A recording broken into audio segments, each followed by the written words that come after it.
Olá, se você é advogado atuante ou quer ingressar na área trabalhista, fique comigo pelos próximos minutos que eu vou te mostrar como ingressar com uma reclamação trabalhista com grandes chances de êxito. Eu vou te mostrar um método eficiente e um passo a passo para você aumentar consideravelmente as chances de sucesso no patrocínio das causas dos seus clientes. Mas antes de começar, eu gostaria de te pedir para desligar todas as suas distrações, como Facebook, YouTube, etc. Esse vídeo não ficará no ar por muito tempo, e talvez essa seja uma oportunidade única de aprender conceitos e ações que você provavelmente não aprendeu na universidade. Coisas simples, mas que fazem uma grande diferença para profissionais da área trabalhista. Essa informação é extremamente valiosa e provavelmente você nunca viu com essa abordagem. Então vamos lá. A elaboração de uma reclamação trabalhista passa por uma primeira etapa de suma importância, uma bem elaborada entrevista com o cliente. O advogado trabalhista ele deve buscar o máximo de informações a respeito do empregado, do empregador e de todos os detalhes que envolvem o contrato de trabalho.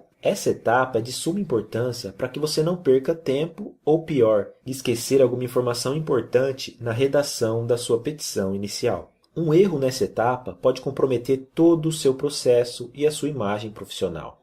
Preste bastante atenção aos dados que você deve recolher: data de admissão, data de demissão, forma de rompimento do vínculo, salário, comissões, gorjetas, jornada de trabalho, forma de controle da jornada, regularidade de depósitos fundiários e previdenciários, vantagens adicionais, faltas, advertências, atestados médicos, entrega de guias, verbas que foram pagas, enfim, todos os aspectos que nortearam a relação por todo o pacto.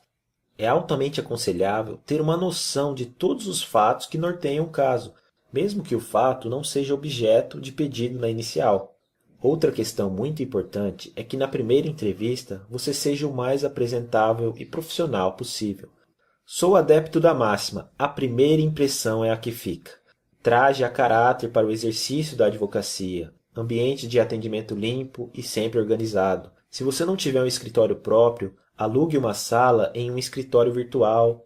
Em várias cidades do Brasil, atualmente possuem estabelecimentos que alugam salas de reunião por hora. Se possível, tenha um formulário no seu computador, tablet ou impresso para anotar e organizar as informações recebidas. De preferência, já tenha pastas para anexar os formulários e as cópias do documento do seu novo cliente, tais como CTPS, extrato de FGTS e outros. A seguir, deve ser observada a existência ou não de sindicato representativo da categoria profissional do trabalhador, buscando conhecimento da convenção ou acordo coletivo, cuja cópia deverá acompanhar a inicial. O advogado deve buscar também toda a legislação aplicável àquela categoria profissional, uma vez que algumas profissões obedecem às normas específicas. Agora eu vou te mostrar passo a passo de como elaborar sua petição inicial trabalhista. A petição inicial da reclamação trabalhista obedece aos preceitos da CLT e do CPC, que se aplica subsidiariamente ao processo do trabalho, nos termos do artigo 769 da CLT. Devem obrigatoriamente ser respeitadas as determinações no artigo 840 da CLT e o artigo 282 do CPC. Os requisitos da petição inicial trabalhista são aqueles comandados pelo artigo 282 do CPC.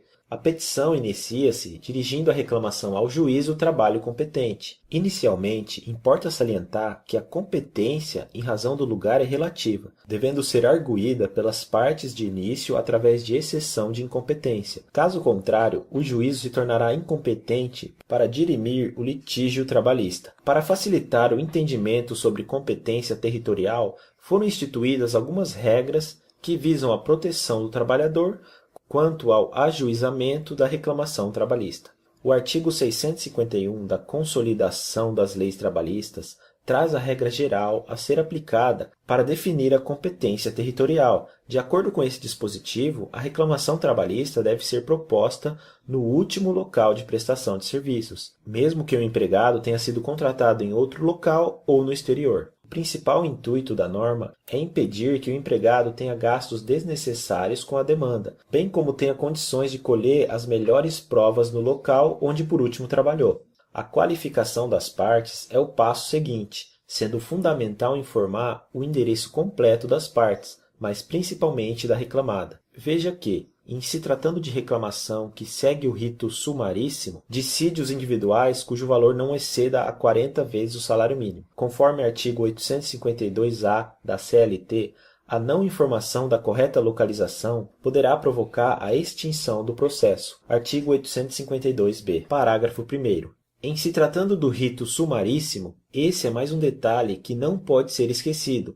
Não se conhecendo o paradeiro da reclamada, deve o advogado apresentar tal informação em preliminar, requerendo aí a distribuição da ação pelo rito ordinário, vez que o sumário não admite a intimação por edital. Artigo 852-B. A inclusão de CPF ou CNPJ da reclamada na inicial será um fator que poderá agilizar o processo, especialmente quando chegar à fase de execução.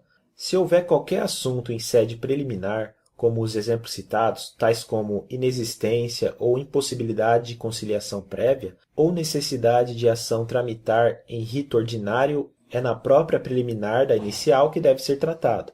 Agora vou falar sobre a descrição dos fatos. Deve-se fazer uma exposição dos fatos que são relevantes e que serão objeto de pedido, buscando informar de forma clara e lógica como tudo ocorreu, apontando onde e quando o direito foi ferido. Tudo o que foi captado na entrevista e que for relevante para esclarecer a demanda deve ser informado, procurando dar ao magistrado uma visão de todo o quadro. Entretanto, não é necessário se alongar em assuntos que não integrarão os pedidos. Por exemplo, se não há pedido de horas extras, não é necessário declinar toda a jornada de trabalho e ou suas variações, bastando informar que a jornada de trabalho não ultrapassava as 44 horas semanais.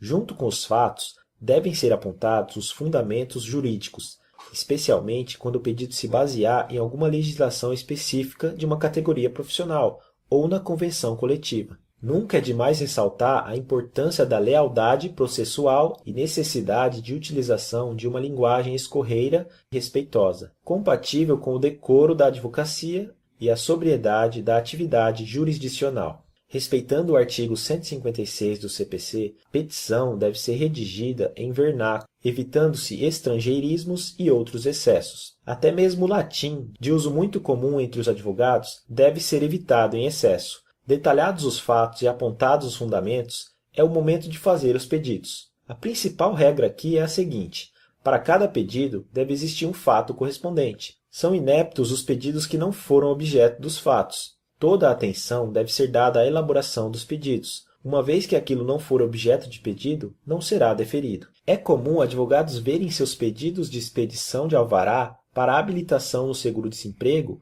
ou para levantamento de FGTS indeferidos, por não ter tal expresso esse pedido na inicial. Para que isso não ocorra, devem ser relacionados todos os direitos e os seus respectivos pedidos.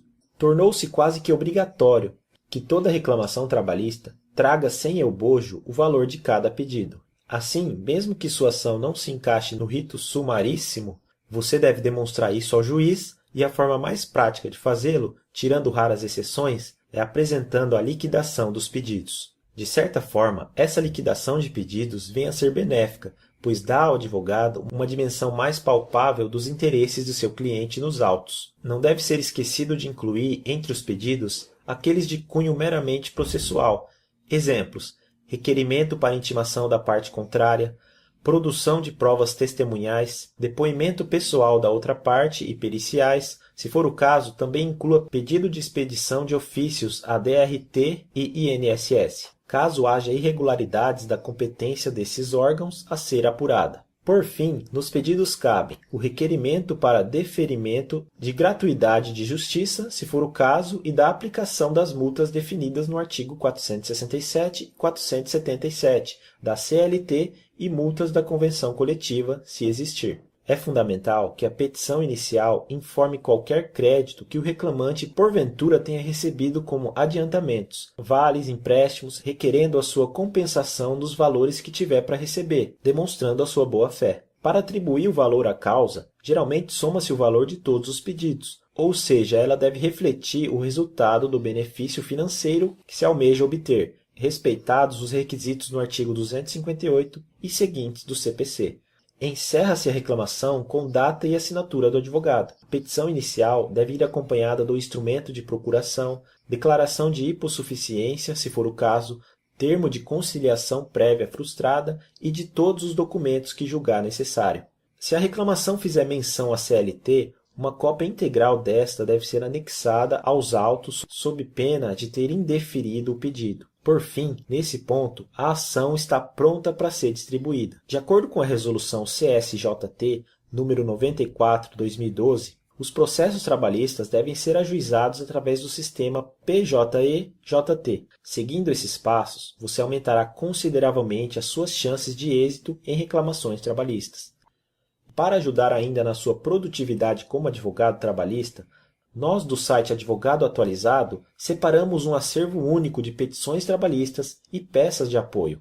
O intuito principal desse material jurídico é auxiliar os advogados experientes ou iniciantes que precisam aumentar a sua produtividade e rendimentos na área. São modelos completos e atualizados de petições iniciais, recursos e manifestações, todos retirados de causas reais, garantindo assim um dos maiores estudos práticos já realizados na área. O material jurídico contém diversas teses de reclamações trabalhistas, recursos e contestações, todas acompanhadas de decisões judiciais, favoráveis na íntegra para facilitar a sua compreensão.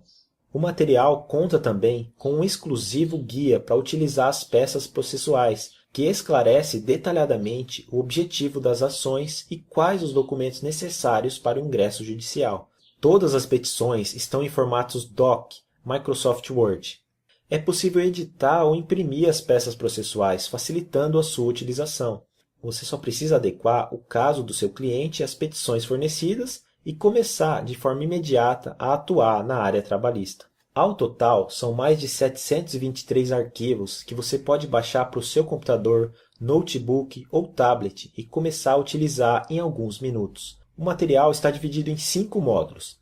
Módulo 1, petições iniciais. Módulo 2, contestações. Módulo 3, recursos. Módulo 4, repositório de jurisprudência atualizada. Módulo 5, legislação selecionada para o exercício da advocacia trabalhista.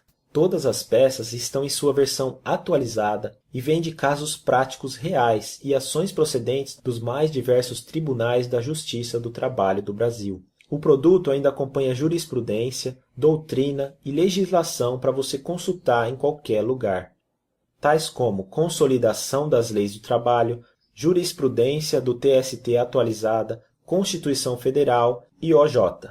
São 5 módulos, mais de 723 modelos de petições, legislação e jurisprudência para a sua atuação na área trabalhista. E você pode fazer o download agora mesmo. Imagine você de posse de um material para te acompanhar onde estiver, mesmo se estiver aguardando uma audiência junto ao seu cliente. Pelo título da petição, você pode identificar algumas ideias para o seu caso concreto que acaba de chegar ao seu escritório, ou mesmo fazer aquela defesa, contestação ou recurso que você não lembra porque faz muito tempo que não atua em um processo parecido. É um material excelente que você terá acesso por 6 meses, para poder consultar a qualquer momento e tirar suas dúvidas. Redigir as peças que precisar. Talvez você precise refrescar aquela informação que ficou no passado e não lembra tão bem. Outra desvantagem é que em pouco tempo estaria tudo desatualizado.